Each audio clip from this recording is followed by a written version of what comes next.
I notice even with your Instagram, like people are die hard for you guys. Like you will post something together and it's like hundreds of comments. People love love. Yeah. That is the answer. You guys are so cute. Thank you. Like adorable couple. Thank you. How did you meet?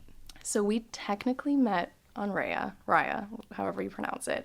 And listen, that is just the times that we're living in now, dating apps. So many people meet through them.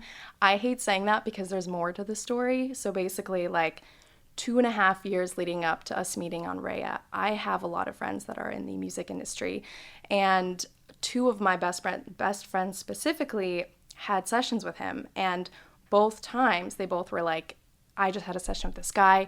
You guys would fall in love with each other, but it's not worth it because he was always out of town. And so it was always like this, oh my God, you guys would hit off, but he's gone. But he's in a relationship or whatever. And in 2018, in September, I was out to breakfast with one of my friends, the one who was saying all that stuff, and I came across his profile, and I was like, is this the guy, Phineas? Like, who else has that name? And she was like, oh my God, I can't believe he's single. Yes, you need a match with him. And so it sort of, everything fell into place so perfectly and so quickly because we already knew so many people in the same friend group, but just did not know of each other at all. I've only just heard his name. So it just like immediately clicked the second we met. The next day he wrote a song about me, titled it Claudia. It's already Why don't you have a fucking song about me? I knew right when you said that I was going to be I'm in some so shit. sorry. I know. God Wait, we damn have it. to put the Claudia song in the beginning of this episode, That Taylor. is so cute. Yeah. Okay, we you want definitely have to do that. I can, if you guys want to throw up even more. So before we said I love you, you know, he's writing these songs about me. I was like, what can I do for him to express my love? And I love painting. So I painted him this drawing of like an angel falling into this orange rose because his favorite color is orange and he calls me Angel. And he made that the cover art of that song. So it just keeps on going. I was going to say so a BJ. gross. I was going to say give him a BJ. And I mean, you're yes, painting him art we do that. That's, Okay, you know, Lauren, that's so I'm on going the to write reg. a song. You're gonna paint. I don't know how good the painting's going to be. And I don't know how good the I song's want going to to see, be. Taylor, will you pull it up on the screen? I want to see the cover art too. That is very so cute. So you've we've always just both been that creative. gross. Yeah. We're both, I mean, I don't know anything about making music, and that's what's kind of fun about the relationship is I feel like personality-wise, we have so many interests and kind of familiarities, and like, we just share a lot of traits, but in terms of what we actually do, it's so different, which is fun too, because it adds like a different dynamic, and it sort of feels like, you know, we're kind of bringing these new things into our lives, and like, you know, just through podcasting together or making YouTube videos together, whatever, it's like, it's fun to intertwine the two different industries. Yeah, you guys have a lot of synergy. Well, I think it's one of the keys too in relationships. Like, obviously, Lauren and I have a lot of aligned interests, but we do different things. And I think that's what keeps the conversation interesting, you know, especially as you stretch out a relationship. Okay, so to give our audience some context, talk to us about your first YouTube video.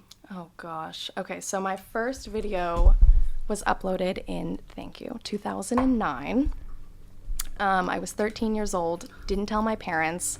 Kept it a secret because at the time too, posting anything online was like a little bit risky. I didn't even share my first name, so my username was Beyond Beauty Star, which is so embarrassing. Got bullied for that later on in high school, but Lauren's name was A Fantasy Girl 143, so you get it. You fucking get it. Yeah. So it was Beyond Beauty Star because back even before YouTube, I always had like an entrepreneurial side about me. In middle school, I would laminate and draw bookmarks and like make little characters, sell them to students. And then in middle school, I made like soaps and lip balms and all this stuff. And my dad's business is Above and Beyond Construction. And so we thought of like Beyond Beauty Star. I don't know. Anyway, so that all kind of led to this. But my first video was like a blue eye makeup look, stealing my mom's palette off of my, you know, MacBook computer. No editing whatsoever. It was so embarrassing. I think you should post it on your Instagram. So here's the issue.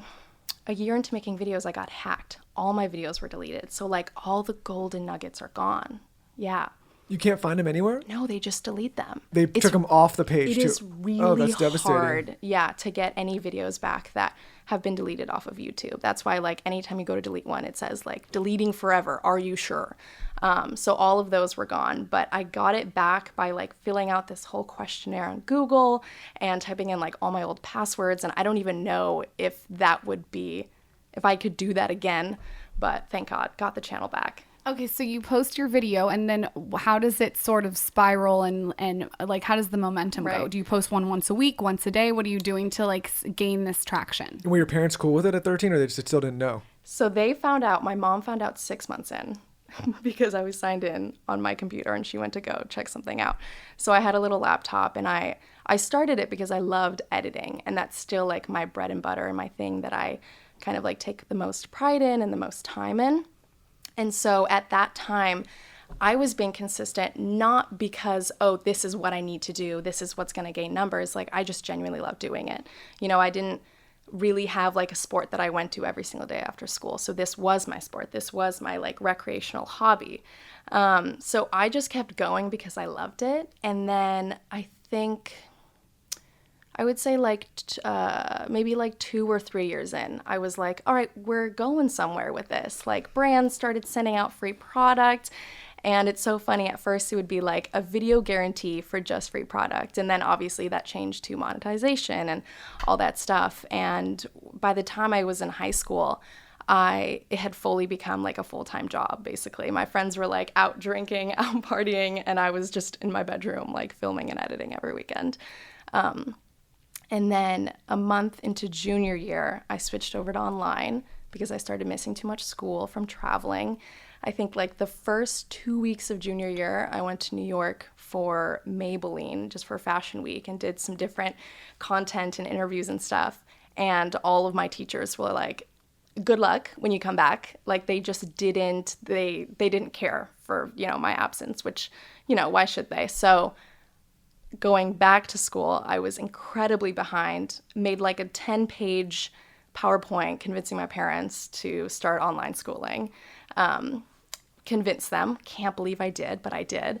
And then I moved out here at 18. So it kind of, like, it's so weird because I feel like when I started, I had no idea where it was going, but I just had that feeling inside of me to just keep going and keep pushing. And I'm so grateful that I worked so hard and was so committed at that young of an age, because it propelled me to start an entire career by the, you know, age of 18 out here.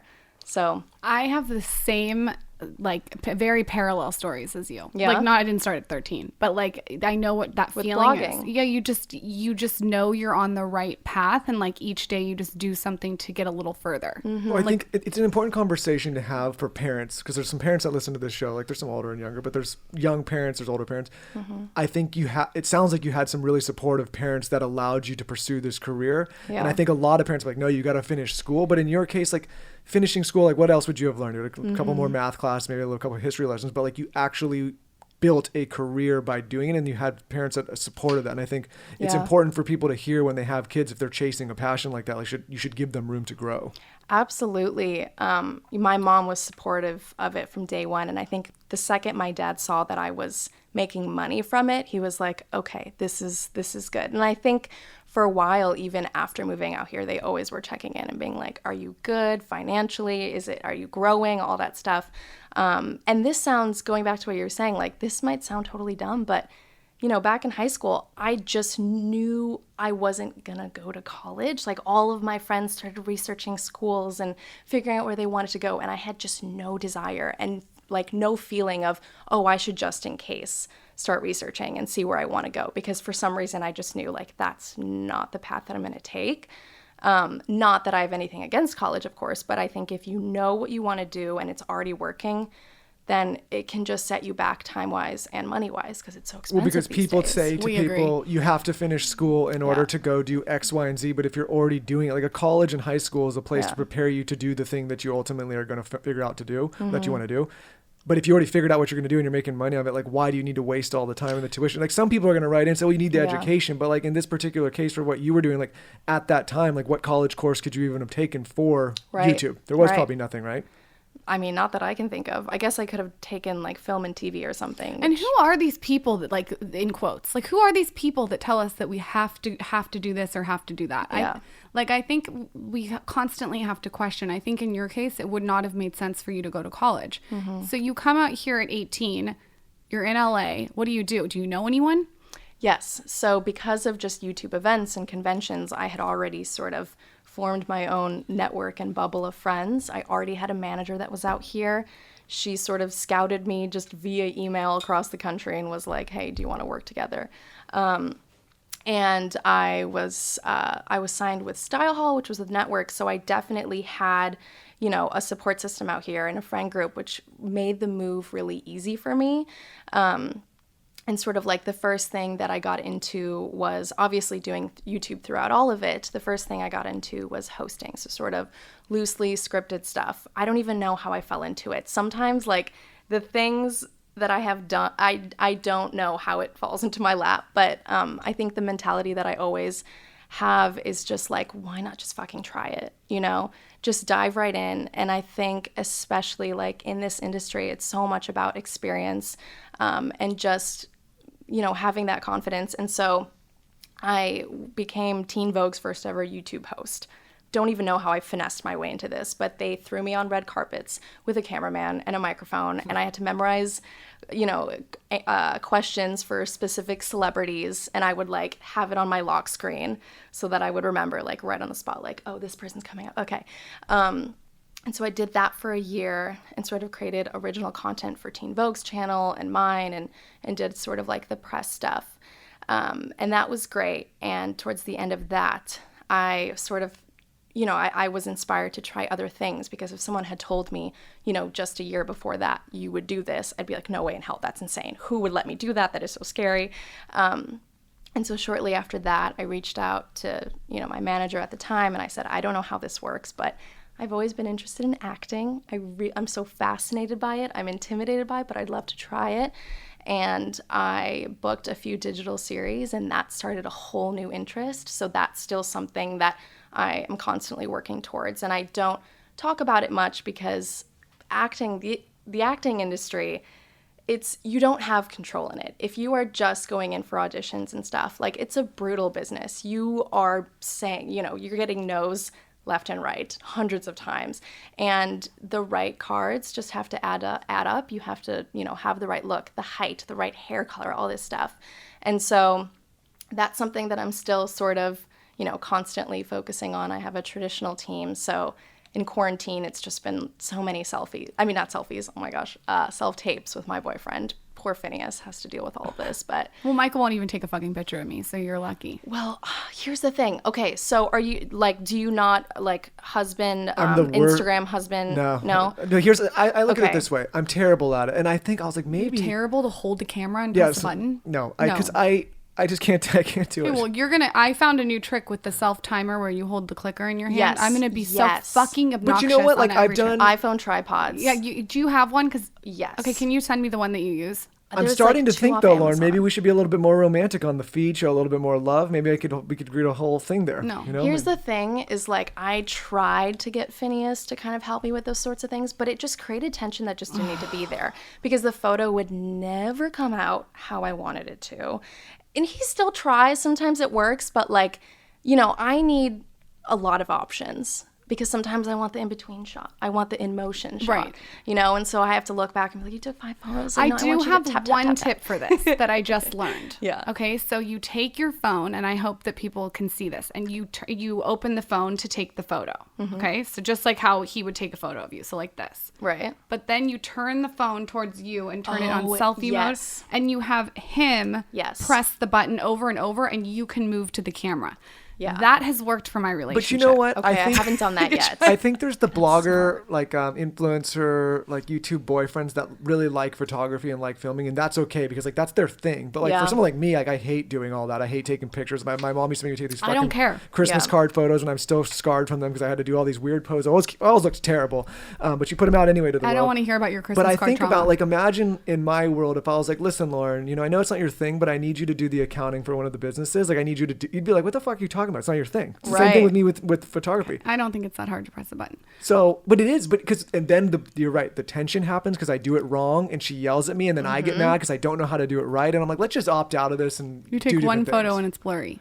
See, I don't know how to do it. Listen, I see both sides. I really do. But I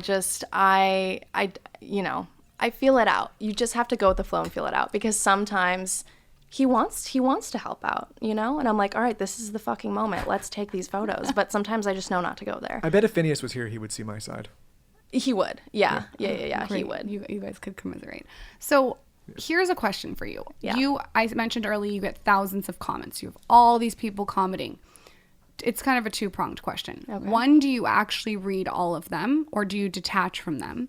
And two, what do you do when someone's just a fucking asshole troll? When someone is an asshole troll, I do my best to ignore it. You cannot give that person energy, because I think, anyone can be brave and strong and confident behind a username. But at the end of the day, like 90% of those people would never say that to your face. And also I've noticed, like, any sort of hate that I do get, it's always just wrong. And I always get this sense of wanting to defend myself and be like, no, that's not what's going on here. But you can't do that, because I think also publicly, if people are saying that you're only responding to hate comments, I don't think that looks great. I would rather put time into responding to a really sweet one that's really thoughtful and they put a lot of, kind of time into a response or a comment or whatever. The times that I actively look for comments, and because I don't really read like my Instagram comments as far as photos go. Like, I'll do a quick check to make sure everything's fine. I didn't like accidentally have something in the background or something. But the time where I actively search for comments is in videos when I ask for advice. Like, hey, do you guys have a book recommendation for nutrition or whatever? And I'll go through it, because they know so much. Like, I feel like you can ask the most specific question and someone is an expert at that. And it's not me, and it's one of them. I actually love that whole idea of it. But I really try to stay away from like reading comments. I do like the first 24 hours and then I forget about it. I agree with you. You can't give it energy. You can't. So how has your YouTube channel evolved since you were 13? I mean, obviously it's evolved and you've changed. Mm-hmm. What are those changes, and has the audience and community evolved with you? Yeah, so a lot of them have grown with me. Like I get so many comments saying like, I've been watching you for years. And I'm even now meeting people that are my age who act or, do completely other things. And they're like, I grew up watching you. I'm like, that is so embarrassing, but so crazy. My content, I mean, I've definitely sort of grown with the different trends and sort of cycles that YouTube goes through.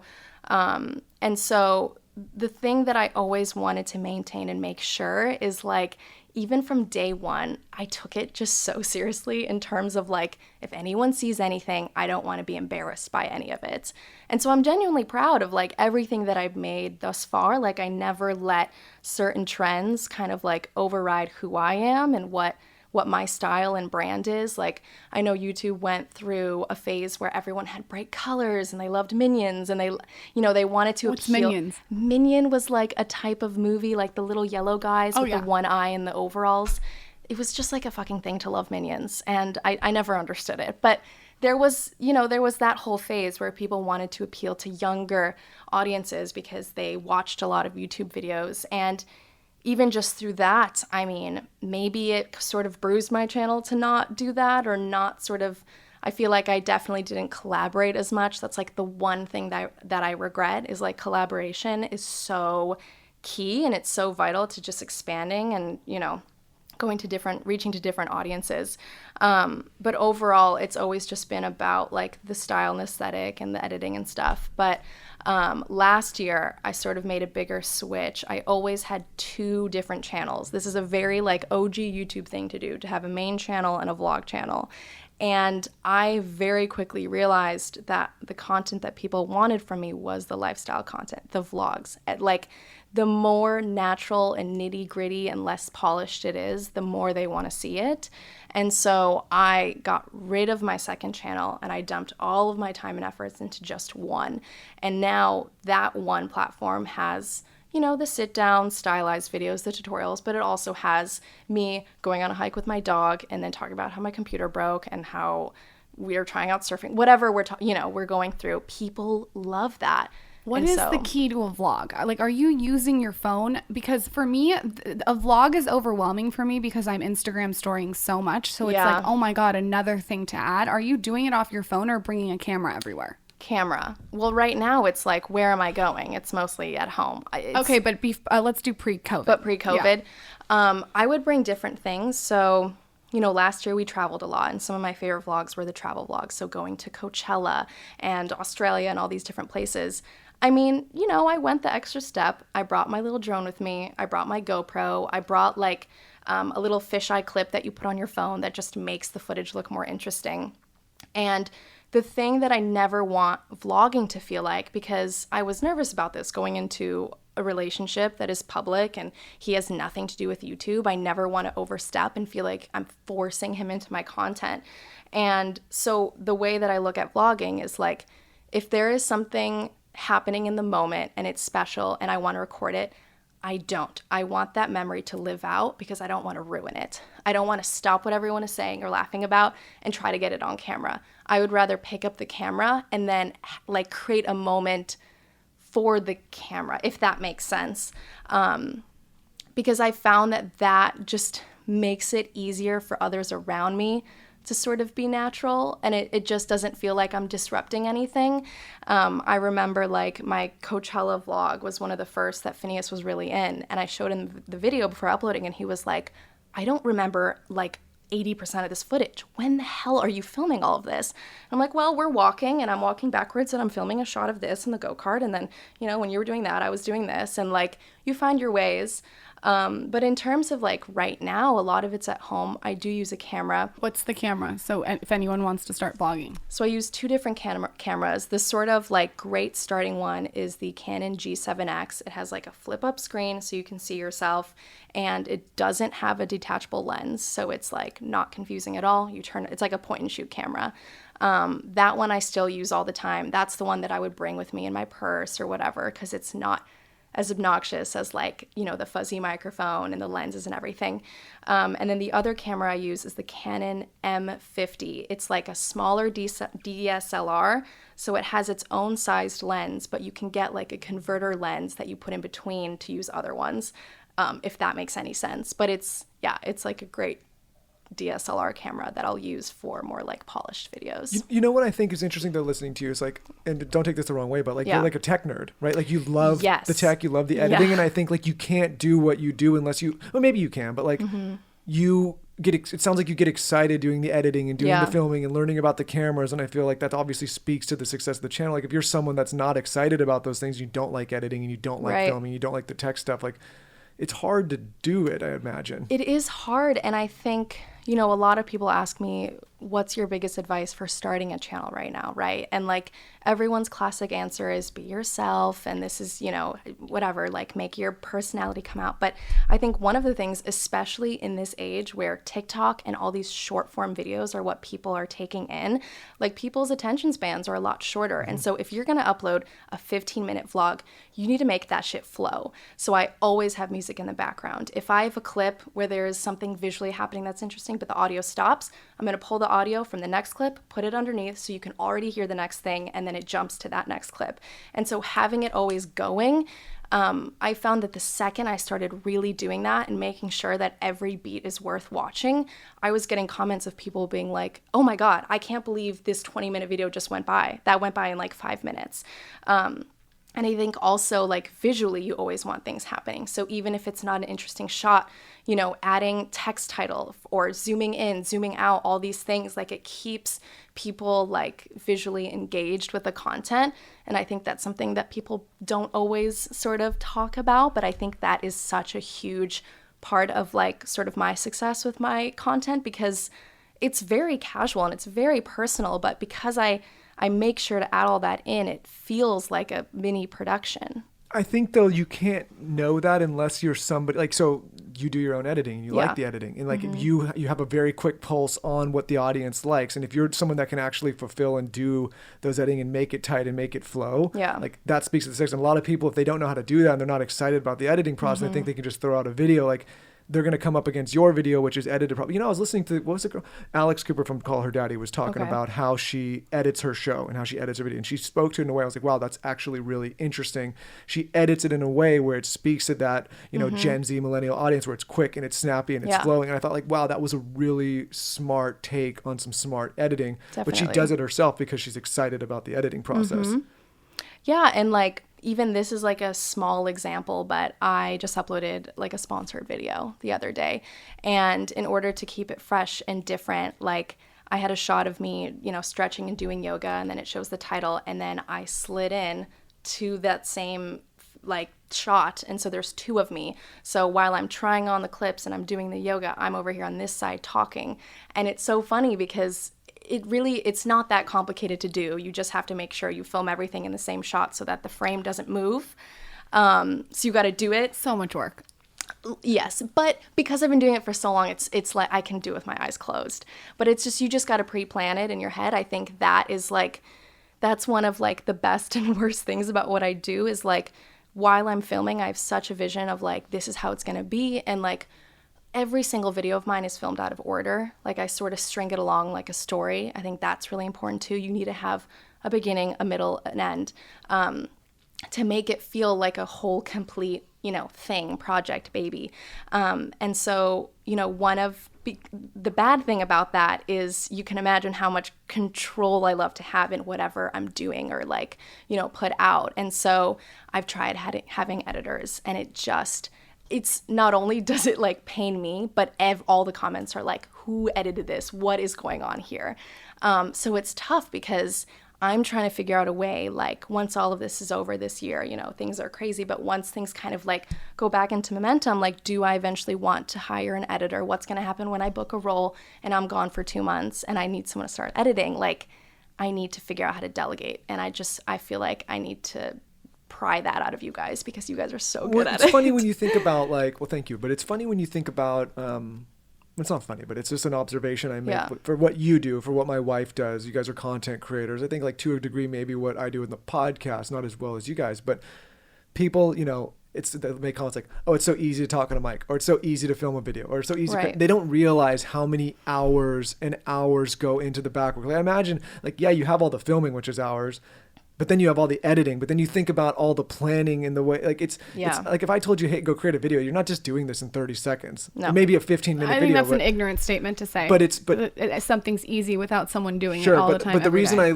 like what you're saying is like when you were, even to me, you're explaining, I'm like, Jesus Christ, like that is a lot of pre-production, a lot of film, and then a lot of post-production. Like that is not something you can do so quickly. And even you wrap it up into a 15-minute thing. Like how much time does it actually take to do a 15-minute video? When you think about everything, pre, post, and filming. Totally depends. I have definitely pumped out videos in one day. Like if it's a sit down video where I'm just talking about my favorites, I'm filming overlay shots, I'm adding transitions, the whole thing, one day. I can do it in one day at this point because one day is how much, like how many minutes of footage is that? Like when it's all said and done and edited. If it's like sitting down, I mean, between me like fixing my hair and like drinking, just everything, maybe like 2 hours or like an hour if I'm really on it and just like not having to refilm anything. That's for like a proper tutorial, whatever.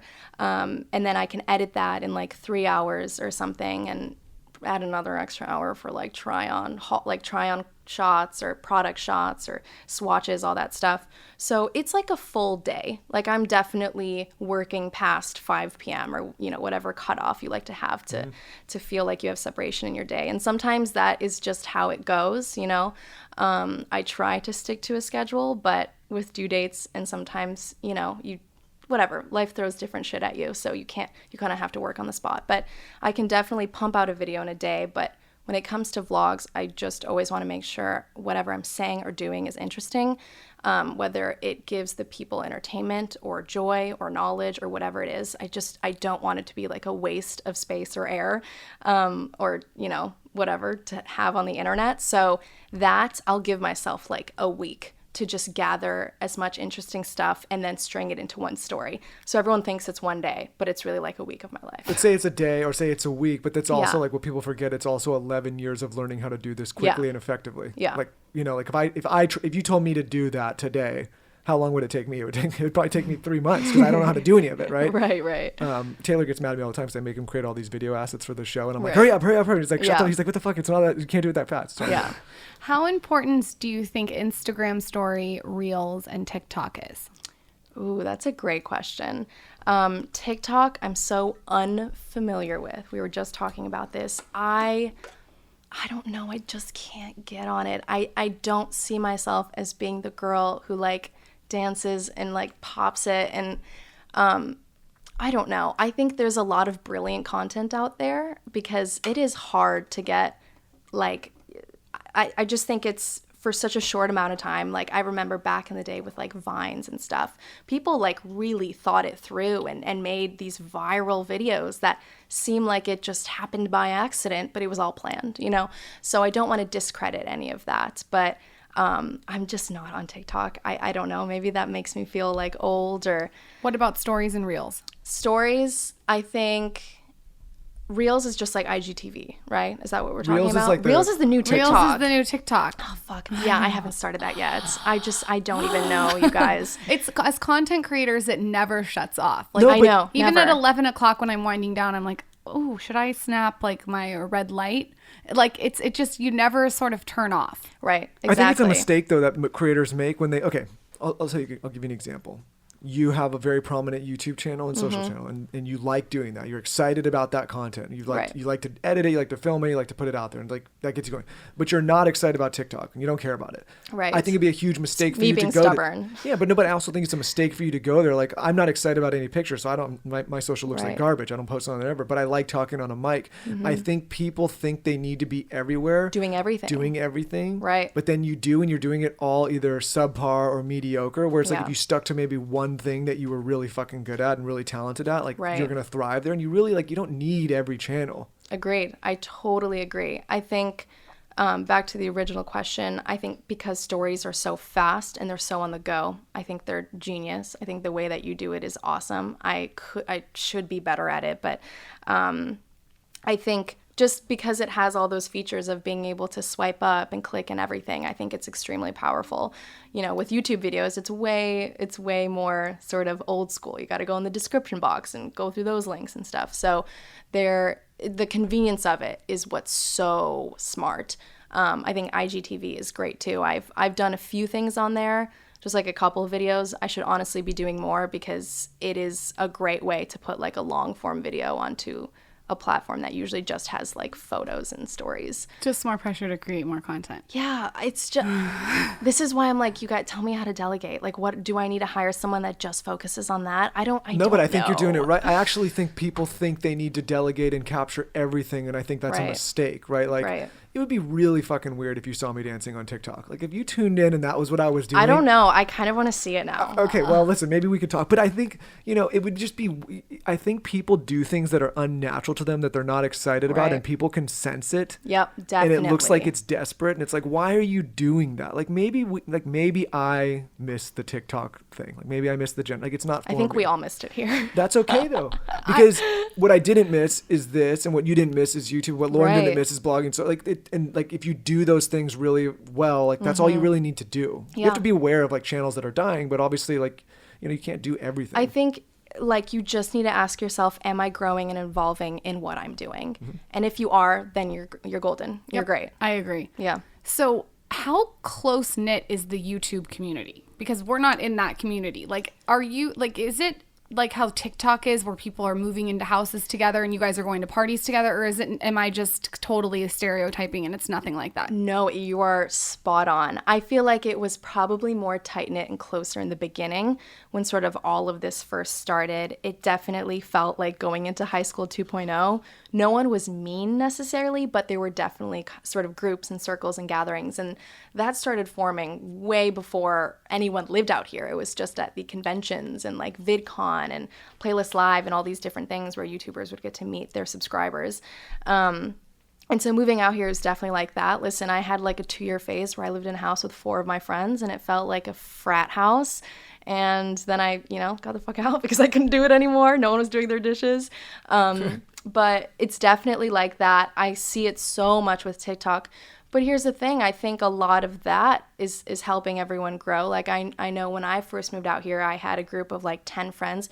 We all made YouTube videos. They were the only people that I knew, but they were also my best friends. And so, yeah, we all made videos together. The regret that I was talking about earlier was that I didn't expand into other people that, you know, I maybe didn't know as closely because I was too intimidated to ask or didn't want to waste their time or whatever insecurity I had back then. But I think that definitely helps. And I think with these TikTok stars, like that's absolutely what's helping them grow, is living in these like hype houses or whatever they're called. I mean, are they taking COVID seriously? Like right now, everything is questionable. But from a business standpoint, like they're all living together, they're creating content together. It's like genius. I mean, their numbers are insane. And, you know, they're transferring over to other platforms, so they're real numbers. Who's the coolest YouTube star besides you? I know you're friends with Lauren Elizabeth. She's been on here before. I love Lauren. Okay, we love her too. Yeah. Who's someone else that's just really cool that if you met them, you'd be like, that's a cool person? I feel like at this point I've met just about every like YouTuber that I've ever been excited about. One of my favorites is David Dobrik. We were just hanging out with him the other day. My sister loves him. Oh, she loves him. He is just so genuine and so sweet, and he edits all of his content, and he's just always on, and I really admire his work ethic. So I think he's great. I think Casey Neistat is like OG. I watched his videos way before I even started like daily vlogging. I don't know if you guys ever saw any of that, but when he used to go like skating through New York and everything. Yes, yeah, it's wild. Every single day he'd wake up at like 4 a.m., edit the video, get it up by like 5. Did Casey do the one where he crashed through all the bike lanes? Is that when he? That sounds definitely like a Casey thing. And he said like he got yelled at for if I fuck this up, I'm sorry, Casey. There's a guy that. He was basically saying like a cop yelled at him for staying in the bike lane, so he tried to ride his bike through New York bike lanes, and there's like trash and cars. He crashed through everything. I think that was him. If it wasn't, I'm sorry, whoever that was, but I think it was him. That's the first time I saw him. He's gone like snowboarding in the streets of New York, so yeah, like that cool. It's very aligned with like his, you know, his brand. But his editing and everything is just crazy. Maybe I'll start a podcast house, Lauren, a podcast hype house. We can all go and live with podcasters together, huh? No, I don't think Who's with me? Wow, no podcasters have done that. No podcasters have done that. The podcast hype house.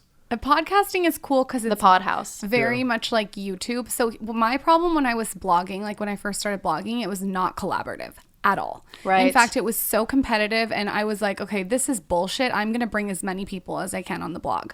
And that's very awesome. Weird.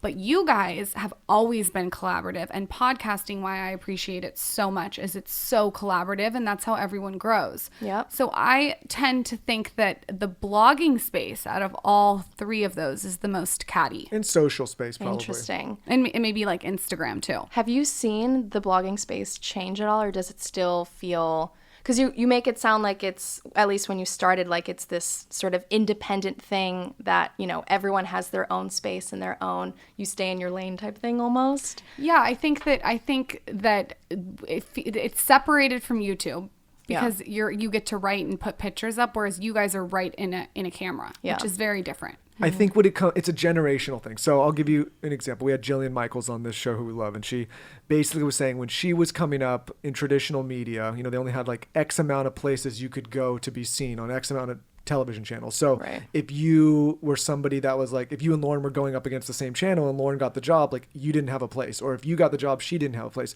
So it was very competitive and not collaborative. Right. In the blogging space, similar, like there was almost like, you know, still, it was endless traffic, but only a few that were really popping off. And so again, people were still competitive. Right. But then like when YouTube started coming up, like there's so many channels and everybody could be on at the same time. So you guys probably just inherently realize like, oh, it's good because like they can watch this channel and my channel and it doesn't take anything away. Being collaborative is youthful. I think it's a youthful thing. It is. It's like there's so much room for everyone. But it's the same thing that happened in the music industry in the past. Like if a label picked you up, they can only pick up so many. But now with all the streaming service, like it's much harder to stand out. But like any musician can put their music out. In the past, it wasn't like that. Like if a label didn't pick you up and put your CD out. Or like if you're a newscaster on Channel 10, there's only one woman newscaster. The internet opened up the lanes for everybody to have a voice, which is why I think traditional media is going to die because people are getting sick. Like you don't want to watch this like highly scripted, like segmented. I think things. She knows that.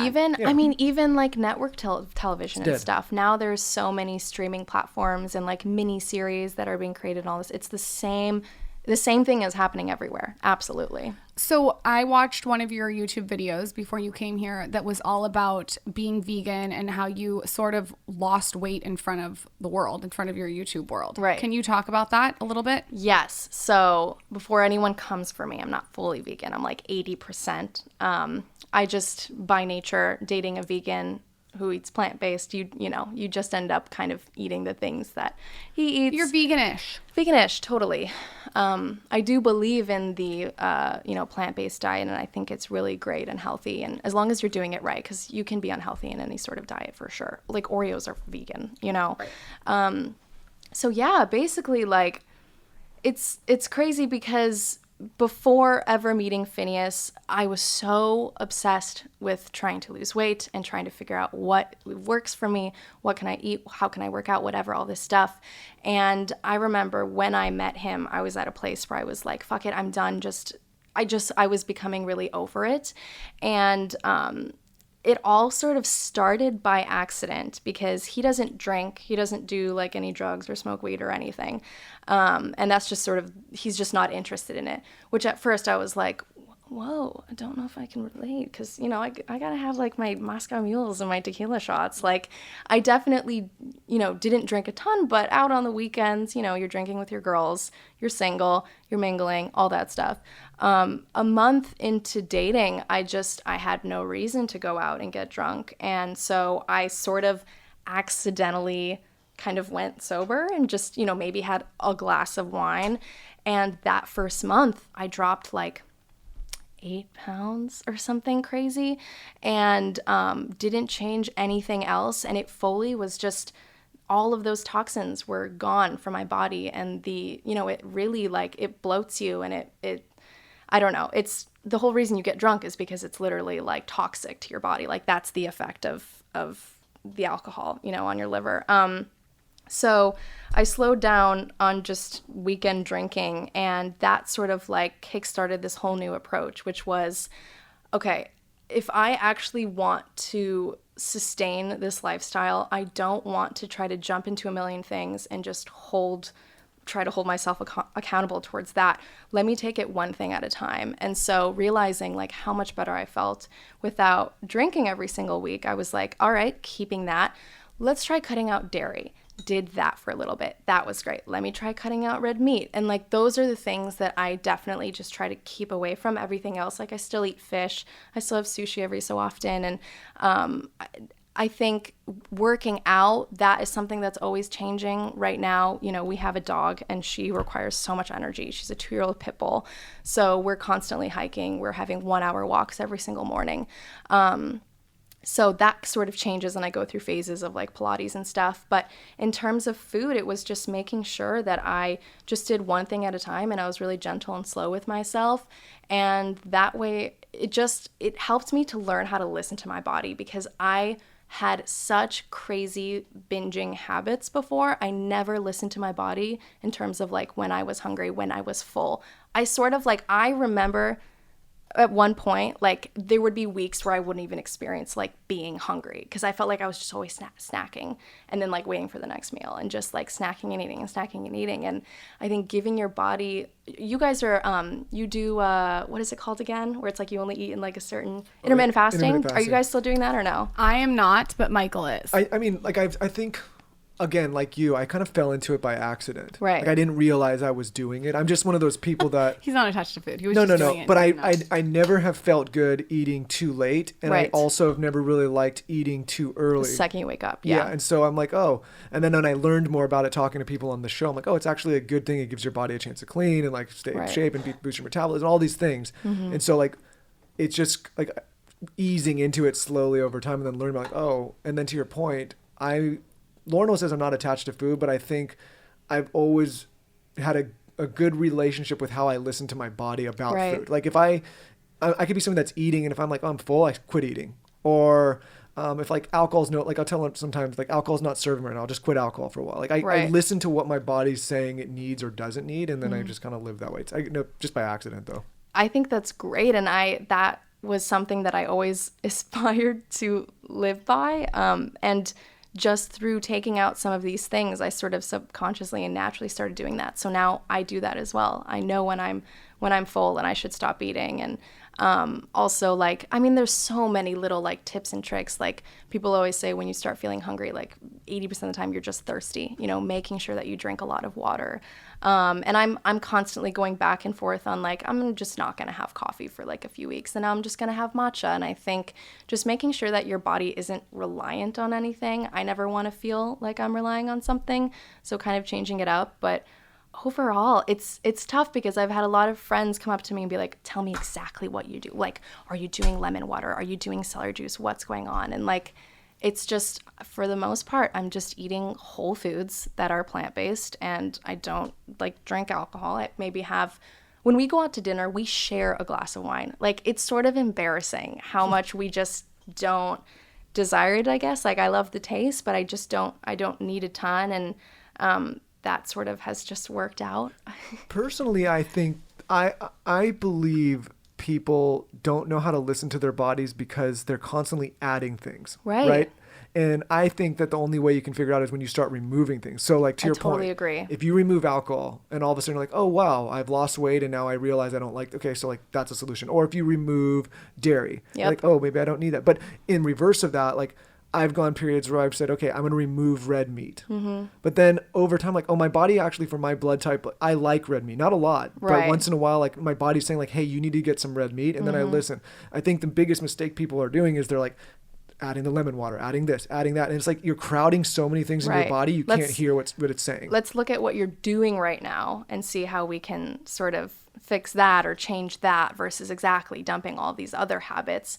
Because then you're just like, I feel like you're all over the place and you're like making sure you're doing these new things that you're not even focusing on. Like, let's start with the foundation. People do it with medical things, with supplements, with diets, like with all these things. They're constantly adding, and you're crowding so much in that you can't figure out what the fuck's going on. Yeah. What are some of your favorite vegan restaurants in LA that we need to try? And what are some of your favorite vegan meals to make at home? Oh my God, so many recommendations. Okay, Nick's on Beverly. Oh, I heard about this. Amazing. They have an adorable outdoor patio with like a tree in the middle. It's so cute. Their takeout is amazing. So we're constantly like Postmating from them. Okay. So Nick's on Beverly, NIC. For like a good burger, Monty's Good Burger. Their milkshakes are so fucking good. They have like a strawberry and a chocolate, and they do different like seasonal flavors. Take a note on that one. Yeah, Monty's Good Burger. I think they have 2 locations. The one that we go to is in Silver Lake, but Nick's is really close to here. Obviously, it's on Beverly. Crossroads, obviously, you guys have been there, right? The Crossroads kale Caesar. Great. So good. Really good. There's a lot of really good vegan Thai food.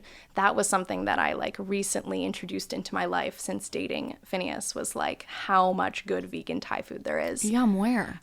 There's like, let's see, I'm trying to think. There's like Vegan Gold pretty close to here. There's Vegan Glory. There's one that's close to us. Oh wait, I shouldn't say it to reveal location. Never mind. But anyways, so there's like a ton out there. There's an app called Happy Cow, which is basically like Yelp for plant-based foods. Okay. So if you're ever traveling and you just want to have something that's like plant-based and light, Happy Cow.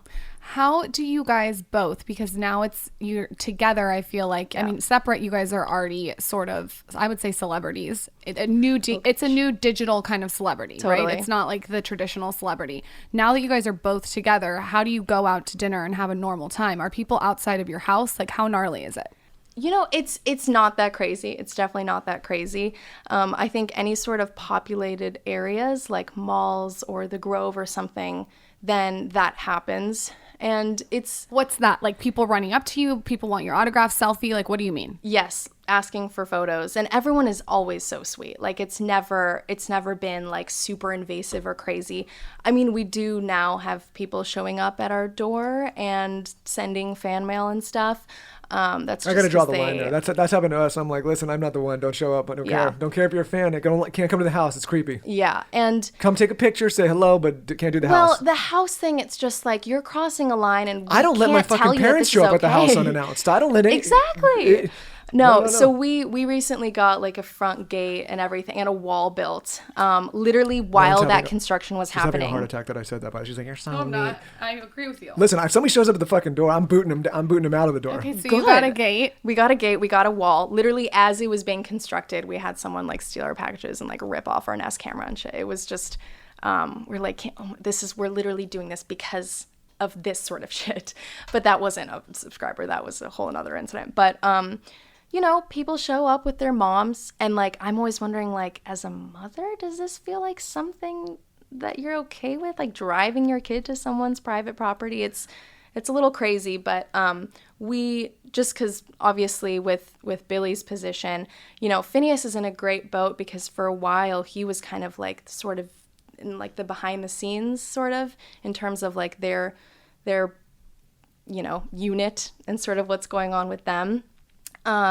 So it's this sort of fame kind of came more gradually for him, and I think because it's not that, it's definitely doable. And obviously right now it's like we're not going into any malls and we're not doing that, but it's pretty wild to tour with them. That's when you can really sort of notice it and see it, you know, walking around through like Coachella campgrounds and stuff, and like, you know, that's crazy. Is it just a mob?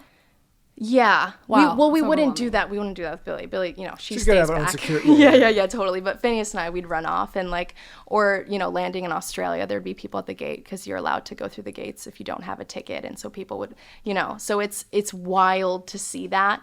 But we definitely don't have it as like crazy as Billy does. You obviously. guys both seem very down to earth. She also seems down to earth. All three of you seem very down to earth. Yeah. Which I think is important. I think a lot of that comes down to, at least for them, their parents. I mean, their parents are so incredibly sweet and nurturing. They're so involved. They tour with them.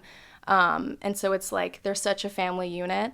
I see them at least like every other day. So were they both so musical growing up and it like just worked together like that? Yep. So their synergy was just they grew up together, both musical. So they were homeschooled. Their parents taught them how to write music and like always just embraced any sort of interest they had in piano playing, guitar playing, all that stuff. So Phineas has been making music his entire life. And once she turned 13, he wrote a song, was like, I think you'd be great on this. And that was Ocean Eyes, which is like the first song that, you know, she properly came out with. 13 years old. Crazy. What is with you guys being 13 years old? When I was 13 years old, I was like trying to sneak out and get a tattoo and steal my dad's car. I don't know. Because here's the thing. I don't know. I can't speak for them, but for me, like that, I didn't have like a plan at 13. Like, I just feel like I got incredibly lucky, like at the right time, the right place, the right interest, you know, and then just took advantage of it and kept going and was smart to do that. But yeah, they were homeschooled. So meeting him, I was like, you're homeschooled, didn't go to college? Great. This is a good match. I really need you to step it up with the musical stuff with Zaza so that I need to be able to live off her so that I can sit back. You know what you guys should do is definitely put her in musical classes just in terms of like rhythm and pitch. Because first of all, I think it's, this is something that Phineas is super like adamant about. He's like, I want to put our kid into just musical classes. I'm sure your kid will be very creative. We'll fucking see. We'll see. But yeah. So I think having good pitch is like a great thing to have just in case if that's something that becomes an interest. That's for smart. Zaza. I'm gonna put her in musical class. Yeah, that is so smart. Yeah, and better I than think maybe better fun. than JW Tumbles or whatever the hell. Yeah, what the fuck did our parents put us in? They put me in the fucking Chuck E. corners where they put Cheese? me. The COVID balls at Chuck E. Cheese. My mom just threw me in the COVID balls. Before you go, can you give us some tips to an Instagram aesthetic and how to take an Instagram? Yes. So maybe lighting tips too. Any lighting tips? Natural light, all the way. I don't even mess with like, you know, shadow boxes, ring lights, all that stuff. I don't even mess with that stuff with YouTube. I always try to use natural light when I can and just kind of work around the sun. What's the best time to shoot, really quick? Best time to shoot, definitely in the shade so you don't have direct sun on you, but you have an even flush. So what time is that, like 4? So like under a tree is all you need. What time of day? Yeah, like 4, I would say. Okay. Or like sunset hours. That's gorgeous. That you want the full sun on you because you got that golden glow, but like you're also kind of, you got to close your eyes and then open them really wide and then close them again. I mean, I haven't done that in a while because I don't have anyone to help me take my Instagram. So now we're doing the tripod stuff. I don't either. I go on a 3-week vacation. I get one fucking photo. So I totally get it. We miss a lot of beautiful scenery. So go on. So you told us the light trick. So what other like editing? Like give us the aesthetic tricks. Well, I'm really simple. Like I like having a very simple natural feed. I like having nature and water and lots of colors, and I keep it pretty similar to the original photo. Like I usually will bring down the highlights. That gives me like a bit of a tan, little bit of grain, sharpen the photo, maybe some contrast. On VSCO Cam, I use the WWF filter, which is like the panda one. I don't know. I think it's like for nature photos, literally. But I use that one, the same one every time. And I just like to keep it like very... The over-edited photo is like going out, I feel like. Yeah, I think so too. Yeah. And I think like people love like smiling photos and like photos that just feel very like, oh, I just, got this photo because I was living in the moment and someone just happened to take it. Yeah, exactly. So that I'm always trying to I get about 8,000 of you living living in the moment, but it's just the wrong moment. No, you don't. You don't know how to get a good photo to save your fucking life. It's so bad. I know how to do I'm really things. like pulling something. I'm bringing something to the surface right now, and I'm so sorry about it. No, it's fine. But I deal with this back at home too, so we're all in this. Yeah, and I don't believe that they can't take one photo. I don't believe it. I had a guy, see, because here's the thing, where Phineas could be in trouble, I'll tell you. Okay. He started by really high, wrote a song for you. Like that is... I know. What else could you do? So let me tell you where the problem with this. Yeah. And good luck to Phineas, because he's got to keep that momentum going. Yeah. I had a buddy before I got married to Lauren. He's like, listen, man, he's been married for a while. He's like, set the bar fucking low. Because if you set it high in the beginning, you got to keep up with that energy. If you set it low, like there's a lot of room I have to continue to improve. Right. So like I did the same thing with these photos. I'm like, I'm going to be so shitty at these photos that she gets to the point where she's like, I don't want to deal with this guy on this at all. So right now you're still on like the slow incline. You're Lauren not even at your potential. She hasn't even seen, I'm not even close to the peak. You haven't even seen how good I'm going to get. Like, have you squatted down for the photos yet? Fuck Does he do that? No, I don't do, I haven't even got there Is that yet. like in 2 years? I'm barely like... His jeans are too tight to squat, let's be honest. Yeah. Well, I'm barely like, but anyways, I think with everything in the relationship, like I got to have some room to continue to improve. Sometimes I'll throw something out there. She'll be like, where the hell did that come from? Like, wow. Right. Tell us about your podcast. We bought a house. Yes. So Phineas and I started a podcast. It honestly, our approach with it was incredibly casual and scrappy. It sort of was like a joke that we'd always make. We'd be like laying in bed and just making each other laugh from something very like vulgar and like should definitely not be online, but we'd be like, this is so fucking funny. Why do we not have a podcast? So it was something that we have always talked about doing. And then I one day was like, we're doing it. I'm getting a graphic design artist. So I reached out to literally my subscribers and I found this graphic, or he reached out to me, this guy, Anthony, and he just killed it. We're like, it's a cartoon of us naked with like the house covering our bits and we're like holding it together as dog prints. It's very, very cute. And so our approach with it was just like, let's sit down once a week and just talk about like what we experienced, the things that we're like talking about and what we learned, whatever. And because we're recording it in quarantine and this year specifically, things have just become so personal on the podcast because that's what the conversations turn into. But it's fun. It's meant to just sort of be this comforting space that people can turn on and just have something fill the air. And so I think that's the only way we could have done this. Like, I think right now we're in this point. I mean, I remember you guys reached out so early on and were like, do you want to join the network? And we're still not signed to a network. And I think that's just not what we're meant to do with this, because this is the first time we've ever done something together in terms of like, launching this together, doing it and making it this 50-50 split.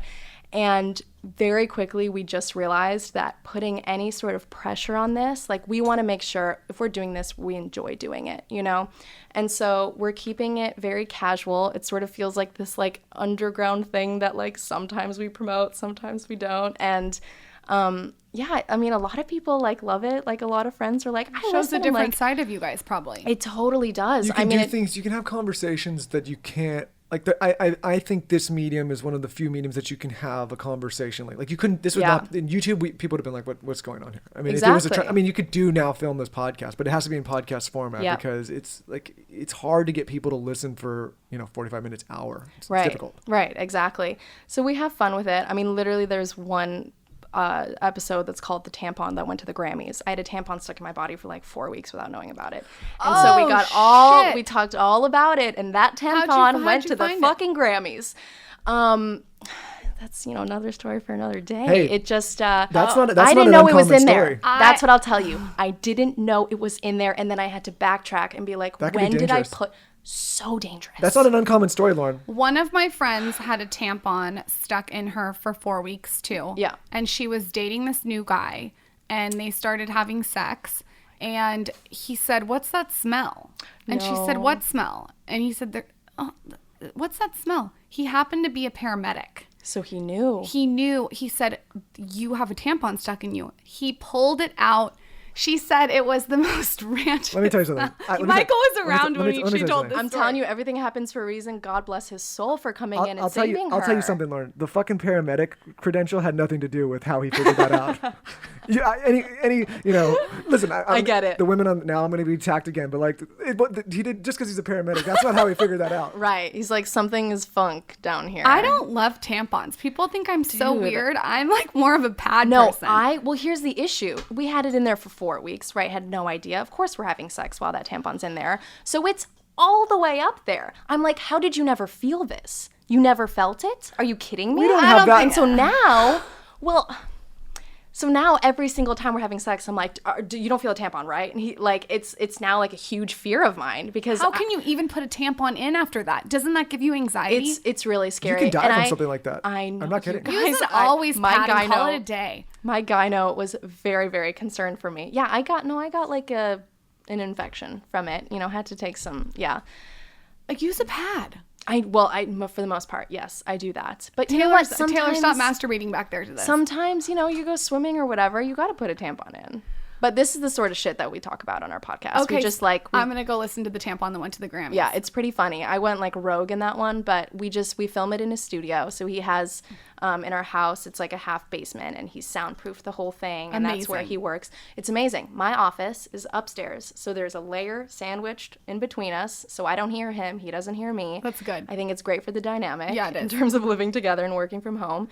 But everything, it's always set up. So in terms of should we have taken a more serious approach with this and making sure that we're squeezing out as much reward as we can for our efforts? But in terms of my personal efforts, I walk downstairs with my matcha, we film for an hour, and then I carry on with my day. It's so chill. Like that.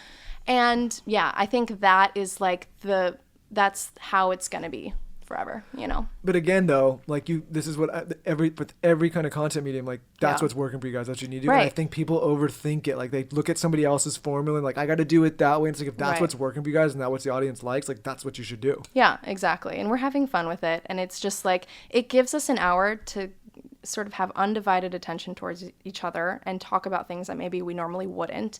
And it's great. So I love it for a relationship aspect. Yeah, it feels like a date. It's either going to be really, really good for the relationship. Yes. Or really, really I bad. have thrown so much shit in his face because he's pissed me off. He is so annoying sometimes podcasting, just so you know. Oh, listen, we've gotten on full fights on this thing. Taylor has one day we got to release some clips of just the breakdowns and the fucking meltdowns that we both had. Yes, I need that. People would be send the file shit. over to me.